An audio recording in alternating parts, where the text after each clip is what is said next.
The characteristic auscultatory finding of mitral regurgitation is a holosystolic murmur of constant intensity, as shown by this phonocardiogram. Listen to a patient with mitral regurgitation. I will start with 3 normal beats and then add the murmur.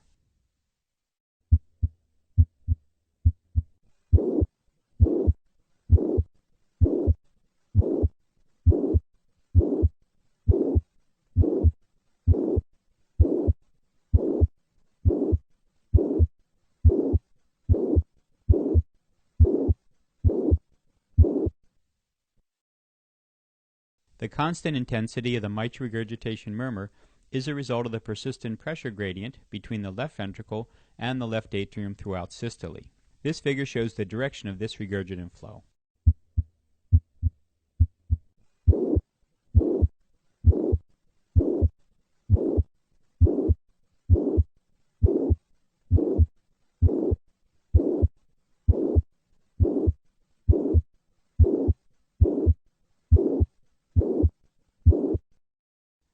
This murmur is heard best at the apex with the patient in the left lateral position.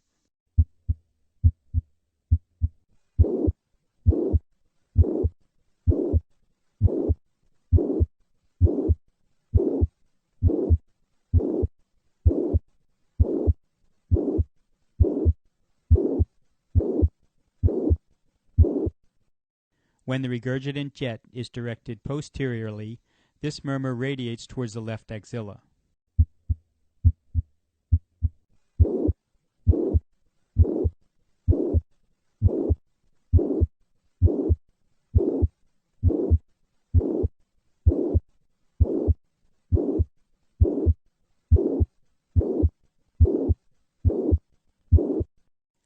If the regurgitant jet is directed anteriorly towards the sternum, the murmur radiates towards the left sternal edge.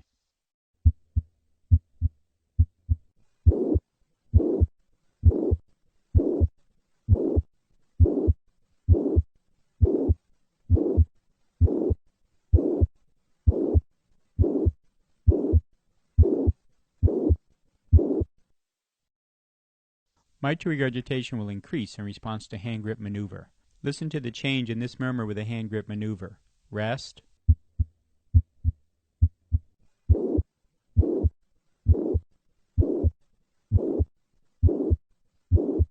Hand grip.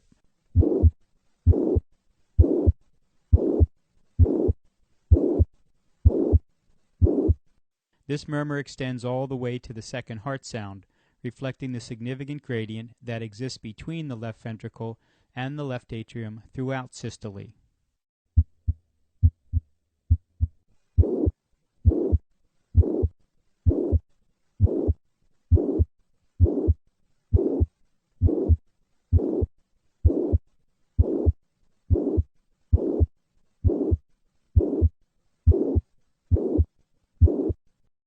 Common etiologies of mitral regurgitation include myxomatous degeneration of the mitral valve, as shown in this figure.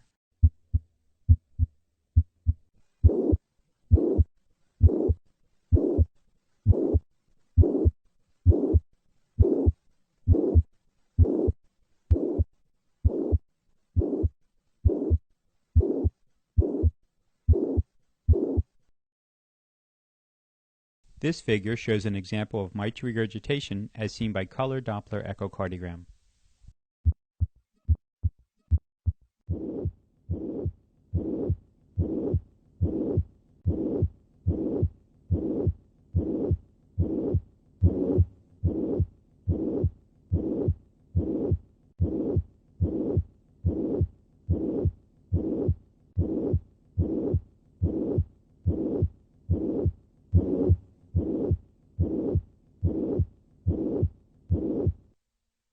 In summary, mitral regurgitation presents with a holosystolic murmur of constant intensity, which is heard best at the cardiac apex. Listen once again to a patient with mitral regurgitation.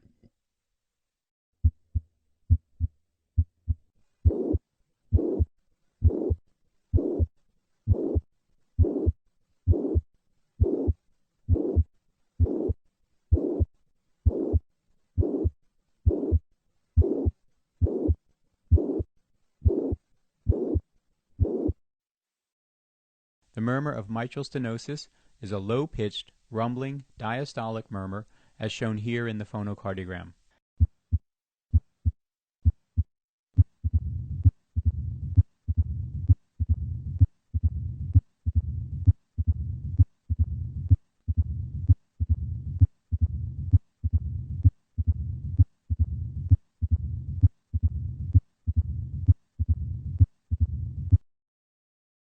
This murmur is heard at the cardiac apex with the patient in the left lateral position using the bell of the stethoscope.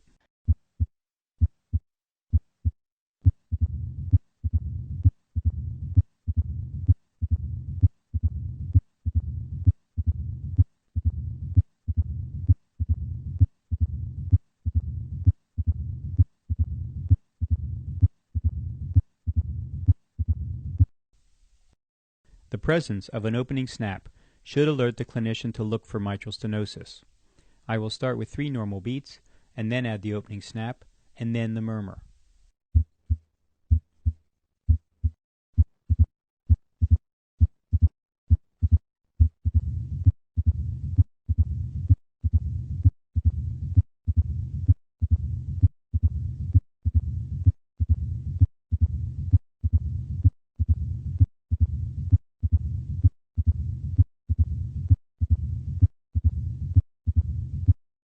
Having the patient lie on their left side brings the heart closer to the chest wall and makes this murmur easier to hear.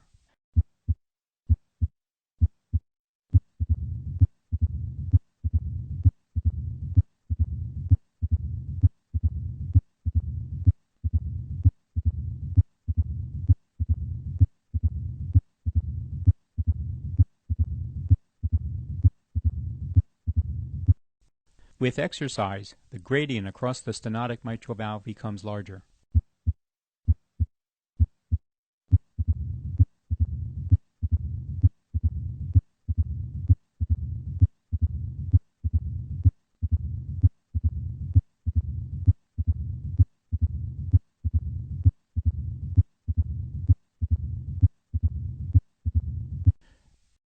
When a patient's heart rate is above 90 beats per minute, the diastolic murmur of mitral stenosis can be confused with a systolic murmur because systole and diastole are nearly equal in duration. One way to avoid this pitfall is to simultaneously palpate the carotid pulse to establish the onset of systole.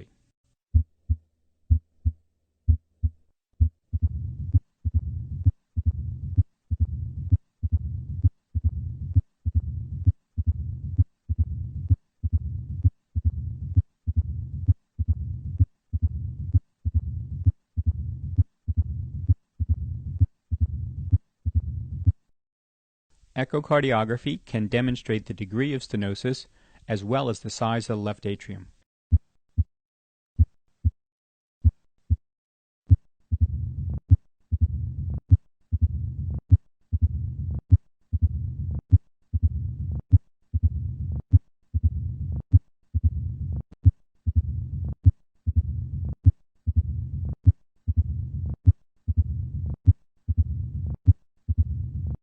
With calcific mitral stenosis, the opening snap can be lost, but the murmur remains.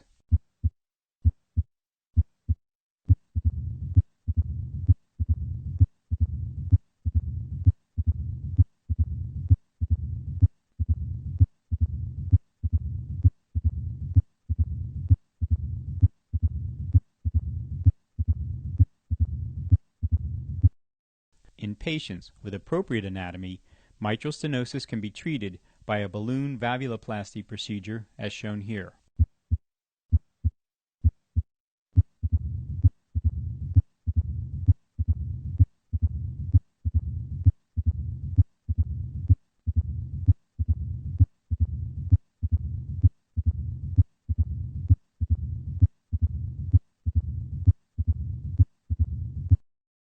In summary, mitral stenosis is a low-pitched, diastolic rumbling murmur which is heard at the cardiac apex with the bell of the stethoscope.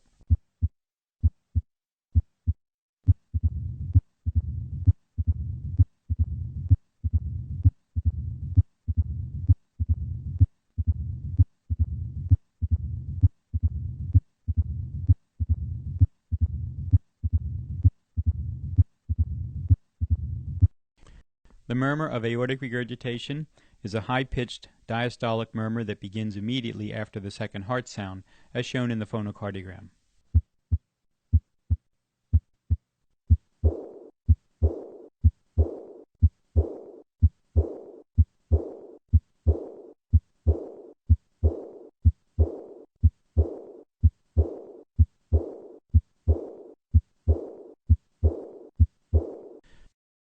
This murmur is usually heard in the third or fourth left intercostal space with the patient leaning forward.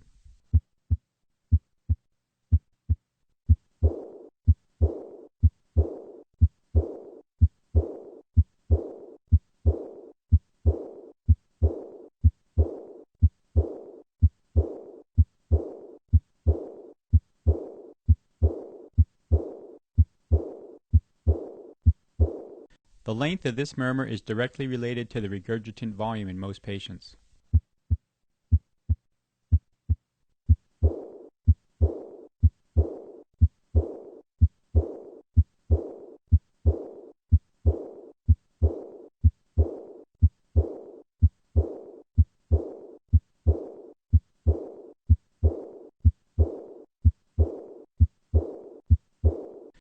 Typically, a pulse pressure greater than 100 millimeters of mercury accompanies severe aortic regurgitation.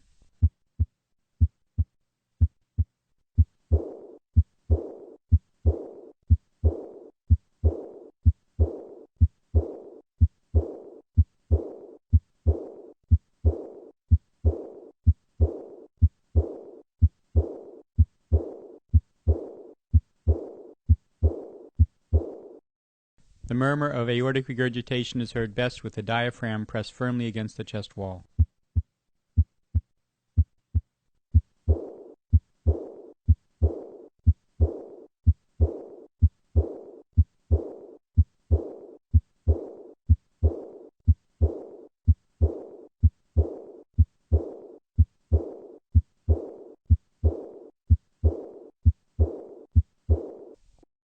This murmur can be increased by having the patient tighten both fists. Listen to the change in the murmur of aortic regurgitation with a hand grip maneuver. Rest.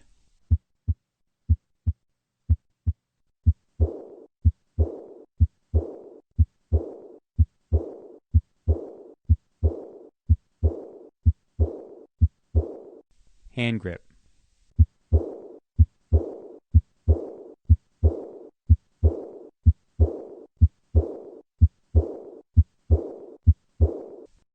If this murmur is heard at the lower right of the sternum, then aortic root pathology such as an aortic aneurysm should be suspected.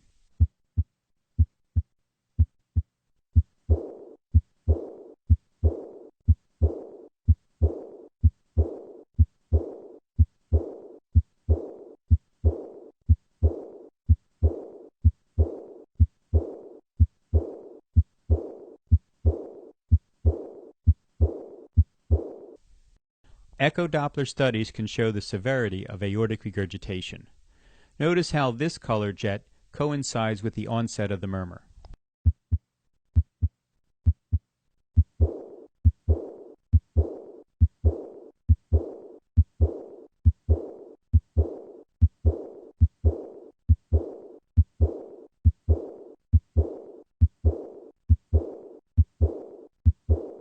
This figure shows the direction of regurgitant flow in this disease.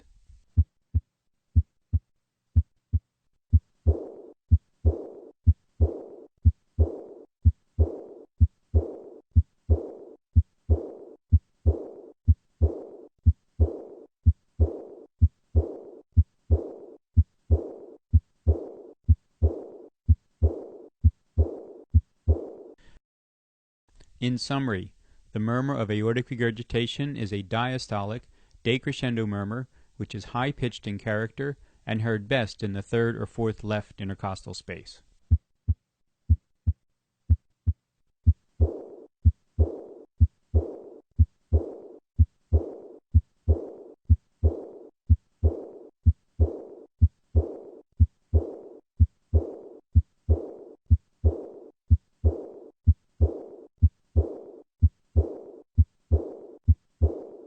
The murmur of aortic stenosis is a harsh, diamond-shaped murmur as shown by this phonocardiogram.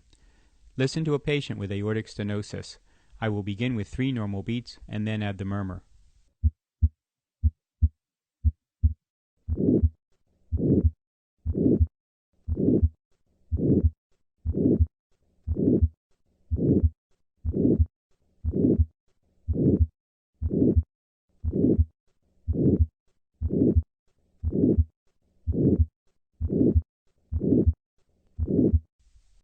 This murmur is heard best at the second right intercostal space with the diaphragm of the stethoscope.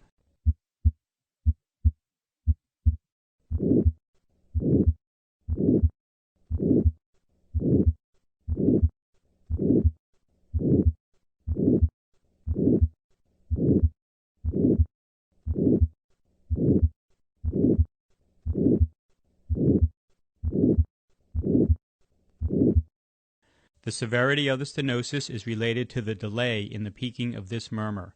The later the murmur peaks, the more severe the stenosis.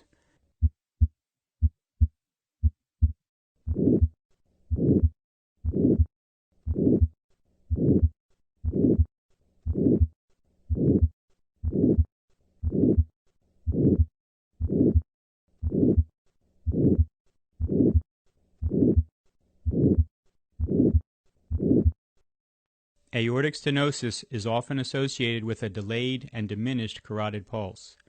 Notice the normal carotid upstroke on the left and the delayed one on the right.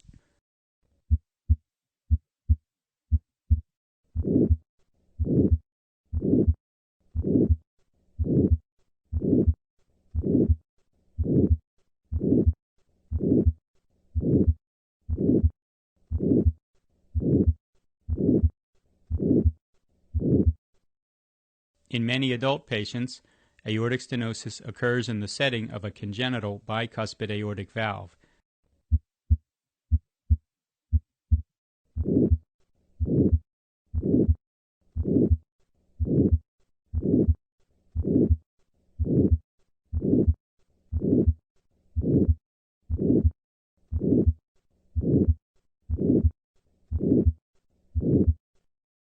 Once the valve calcifies, the second heart sound may become inaudible.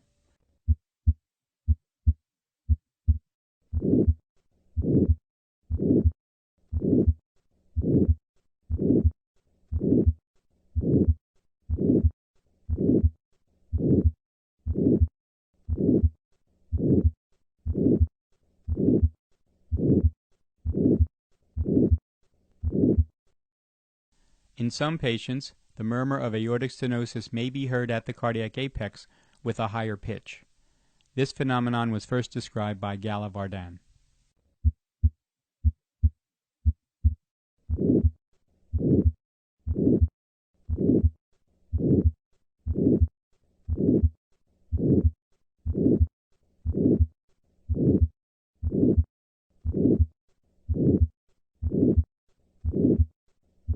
This murmur is heard best with the patient sitting up and leaning forward.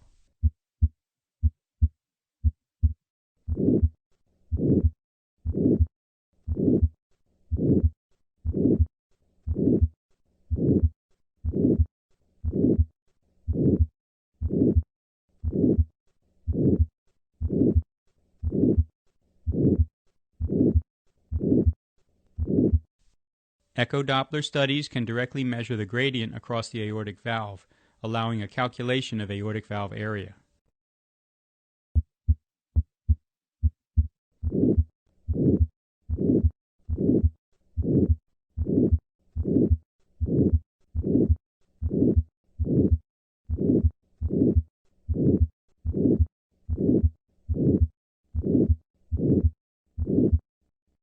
In summary, aortic stenosis presents with a harsh, diamond-shaped, late-peaking murmur heard best at the second right intercostal space with the patient leaning forward.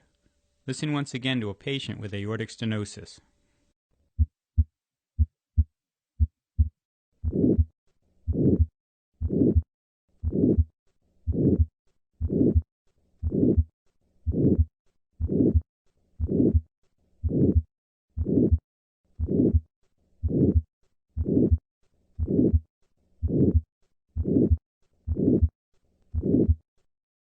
The third heart sound occurs in early diastole, shortly after the second heart sound, as shown by this phonocardiogram. Listen to a patient with the third heart sound. I will begin with 3 normal beats and then add the third heart sound.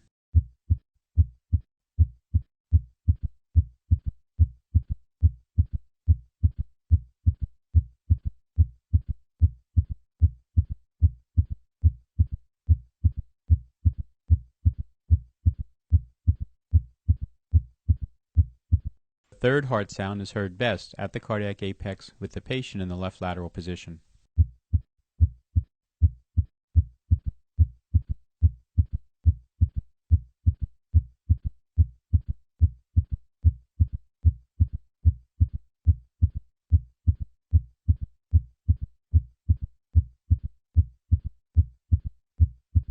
In those over the age of 40, a third heart sound usually indicates decreased left ventricular function.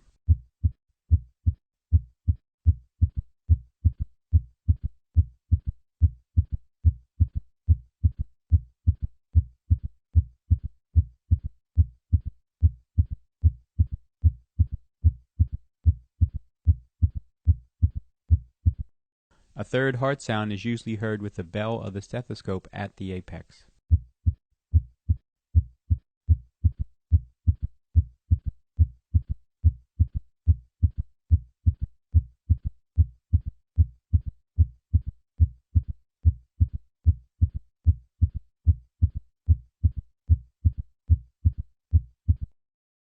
This sound occurs as a normal variant in children.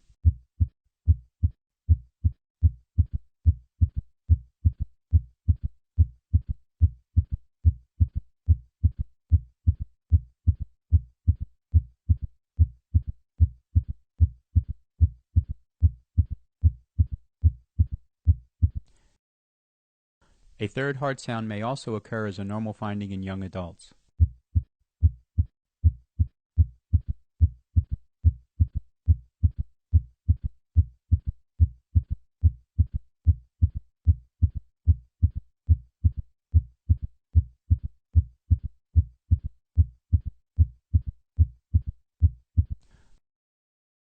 Patients over 40 who have a third heart sound usually have a decreased ejection fraction.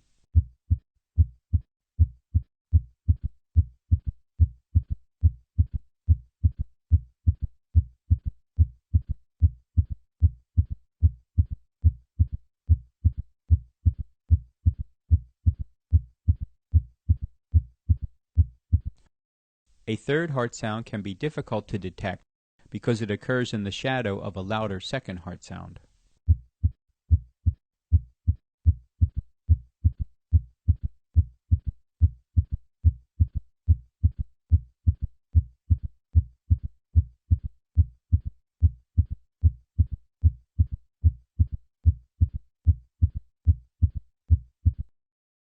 A third heart sound can occur in volume overload states such as mitral regurgitation.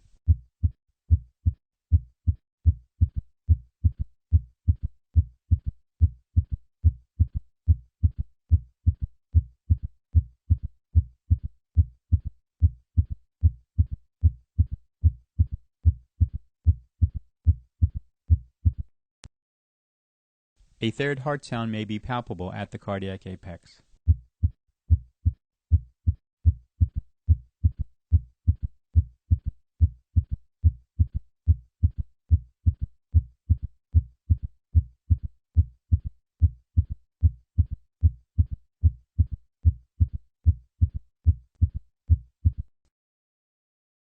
In summary, third heart sound is a low-pitched, early diastolic sound heard best at the cardiac apex using the bell of the stethoscope with the patient in the left lateral position.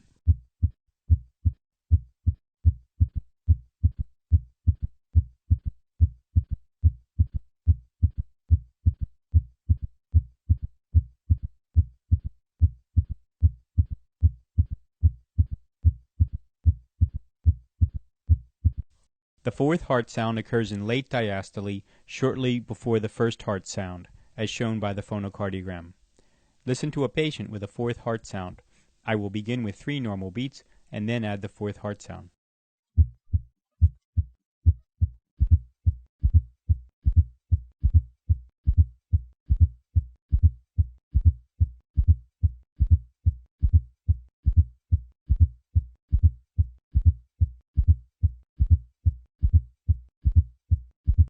fourth heart sound is heard at the cardiac apex with the patient in the left lateral position.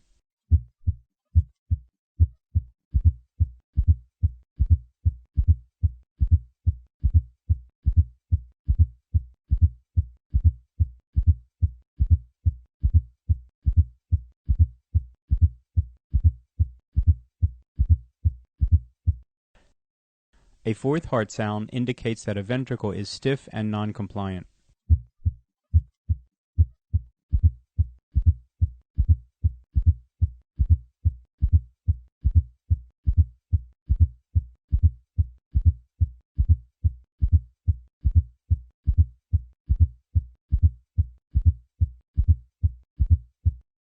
A fourth heart sound may be palpable at the apex.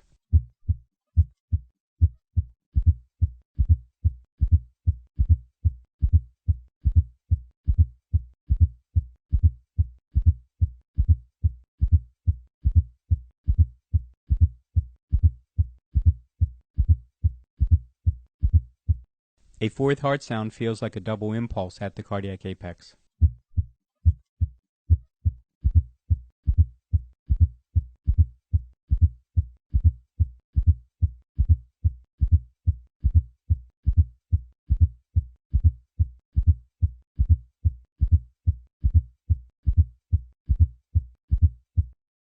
When a fourth heart sound is added to a normal first and second heart sound, a triple rhythm is created.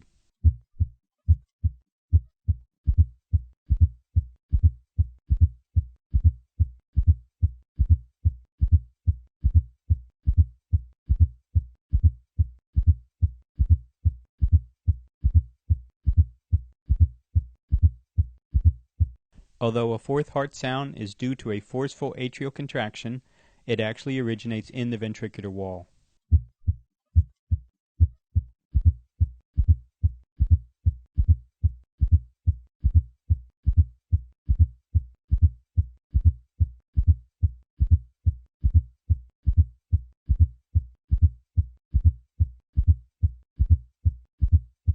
The most common cause of a fourth heart sound is hypertension.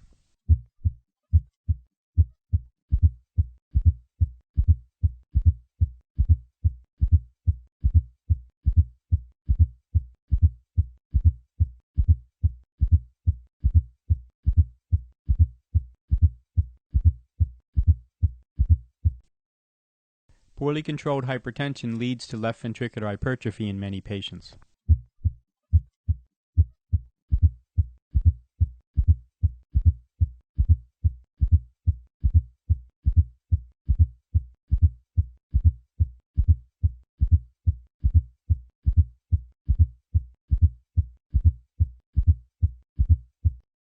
In summary, a fourth heart sound is a low-pitched, late, diastolic sound heard best at the cardiac apex.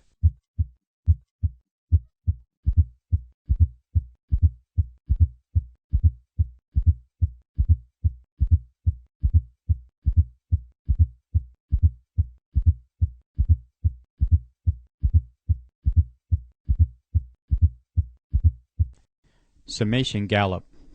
As the heart rate increases, a third heart sound from one cardiac cycle may coincide with a fourth heart sound from the following cycle. In this case, a single loud diastolic sound is heard as the two sounds superimpose on each other. Listen to a patient with a summation gallop.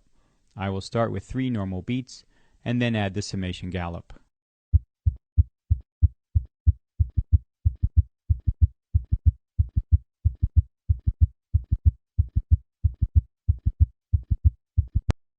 Summation gallops are usually heard best at the cardiac apex with the patient in the left lateral position.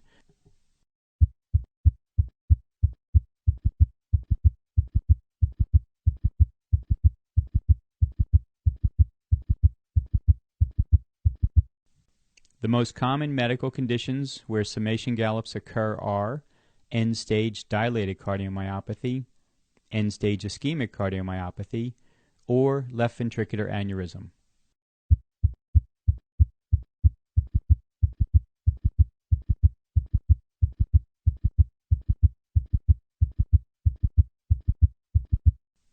On occasion, A patient may have both a third heart sound and a fourth heart sound. At heart rates below 90 beats per minute, there can be a quadruple rhythm. Listen to a patient with both a third and fourth heart sound. I will start with 3 normal beats, and then add the third heart sound, and finally the fourth heart sound.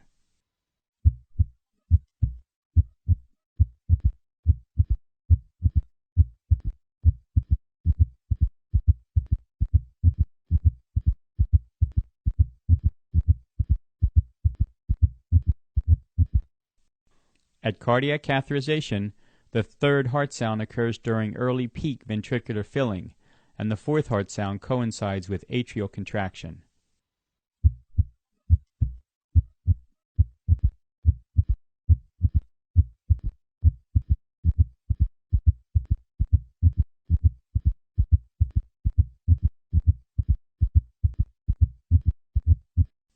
A summation gallop is located midway between 2 cardiac cycles. At these heart rates, it is easy to confuse systole with diastole. Many clinicians use the onset of the carotid pulse to time systole in this setting.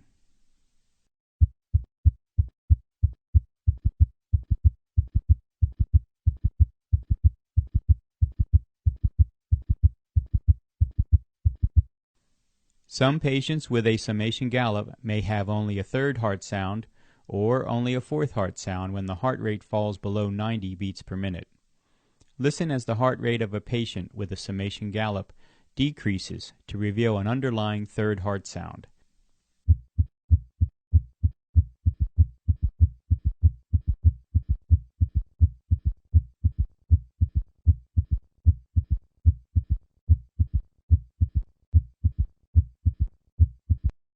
In general, summation gallops are usually louder than either a third or fourth heart sound alone.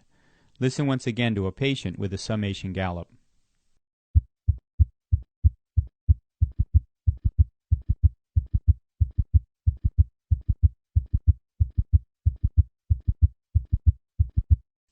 In summary, above a heart rate of 90 beats per minute, a third heart sound can be superimposed on a fourth heart sound to create a loud summation gallop. Slowing the heart rate can allow one to distinguish whether the gallop is a third sound, a fourth heart sound, or both. Listen once again to a patient with a summation gallop.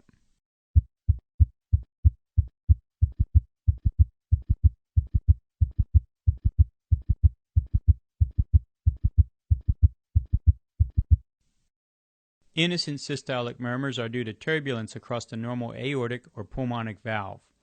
These murmurs peak early in systole, as shown by this phonocardiogram. Listen to a patient with an innocent systolic murmur. I will begin with 3 normal beats and then add the murmur.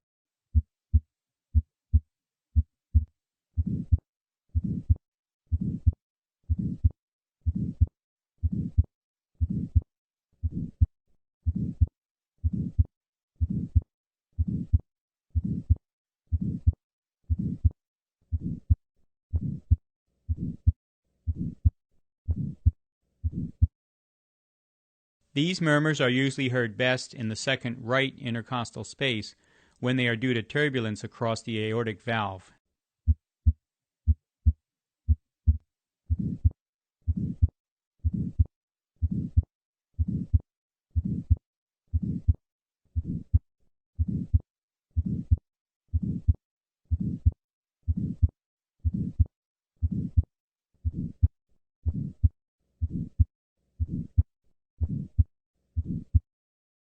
Innocent systolic murmurs can also occur due to turbulence across the normal pulmonic valve. In this case, the murmur is heard best at the second left intercostal space.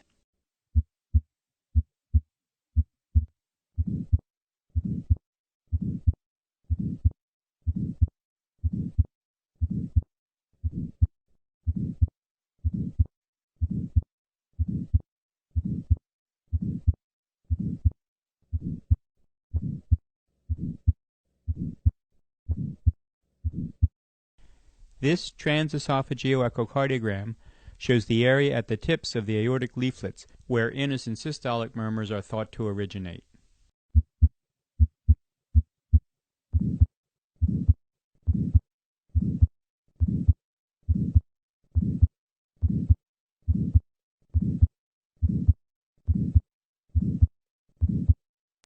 M-mode echocardiography has demonstrated high-frequency vibrations of the aortic valve which correlate with the pitch of innocent systolic murmurs.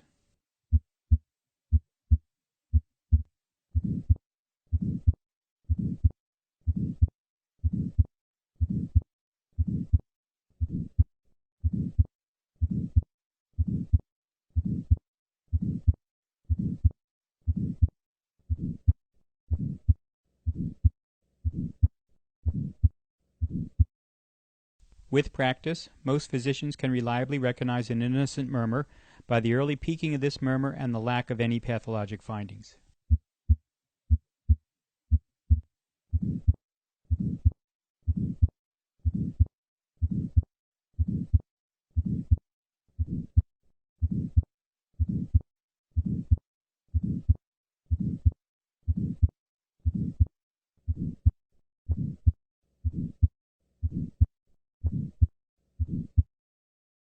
In older adults, systolic ejection murmurs are often attributed to aortic sclerosis with thickening of the aortic valve, as shown on the left.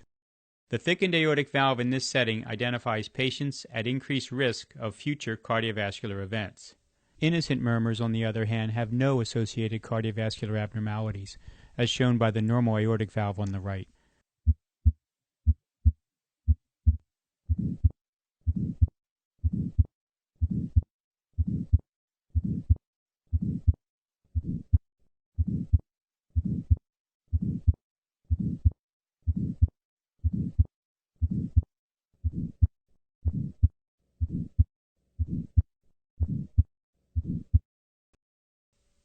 With practice, most clinicians can reliably recognize an innocent murmur by its early peaking and distinguish it from a late peaking murmur of aortic stenosis.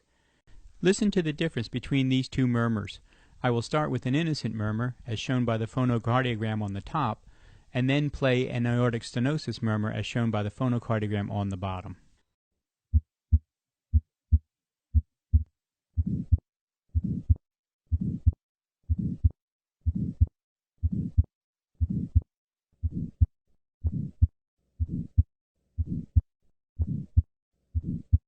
And now aortic stenosis.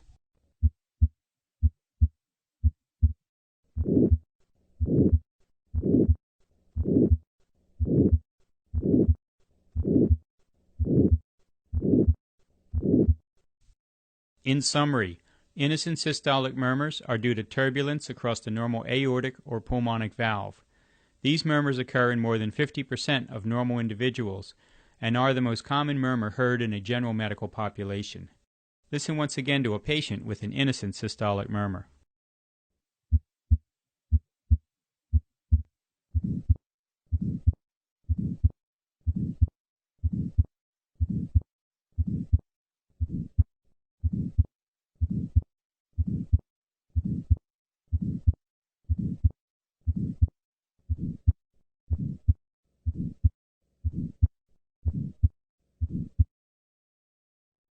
Review session. I will now play each of the sounds you have just learned and pause to give you time to identify the sound. I will then give the name of the sound. Recorded at the fourth left intercostal space.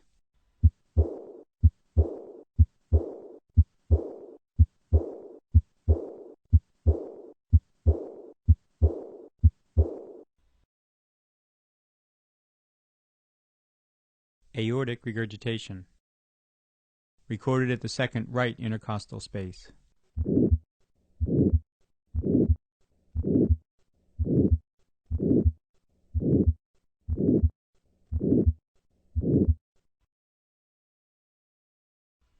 Aortic stenosis. Recorded at the apex.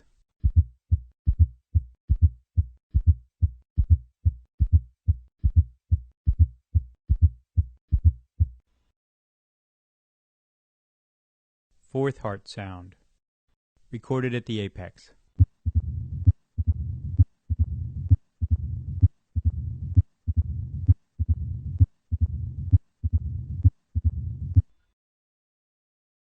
Mitral stenosis. Recorded at the apex.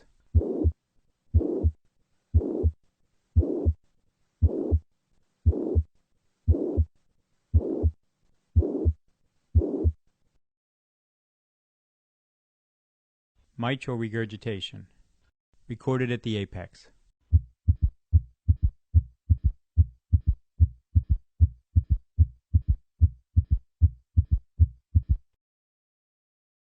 Third heart sound.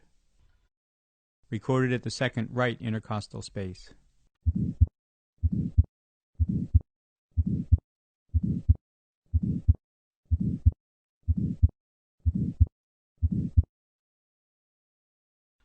Innocent systolic murmur.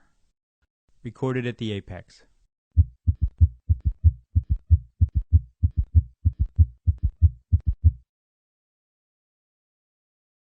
Summation gallop.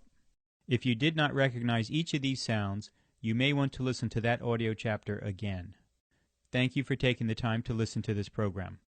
I hope you have found this information to be both enjoyable and useful in your care of patients.